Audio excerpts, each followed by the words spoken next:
రాజన్న సిరిసిల్ల జిల్లా కేంద్రంలో police act విధించారు సిరిసిల్ల పోలీసులు. అనుమతి లేకుండా ధర్నాలు ర్యాలీలు చేయడం నిషేధమన్నారు. సోషల్ మీడియాలో తప్పుడు ప్రచారాలపై హెచ్చరికలు జారీ చేశారు. ఫేక్ న్యూస్ స్ప్రెడ్ చేస్తే కేసులు తప్పవన్నారు పోలీసులు. గ్రూప్ అడ్మిన్లు కూడా బాధ్యులుగా పరిగణిస్తామని డీఎస్పీ హెచ్చరించారు.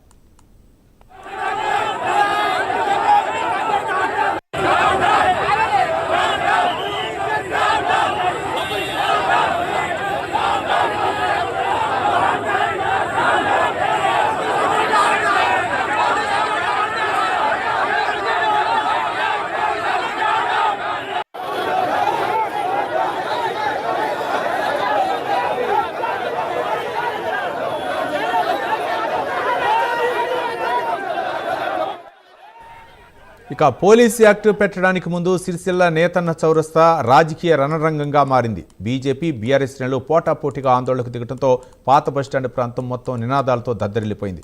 Bandi Sanjay down down, KTR down down అంటూ ఇరు పార్టీల కార్యకర్తలు పోటాపోటీగా నినాదాలు చేస్తూ ఉద్రిక్త వాతావరణాన్ని సృష్టించారు. దీంతో పోలీసులు స్వల్ప లాఠీచార్జీ చేశారు.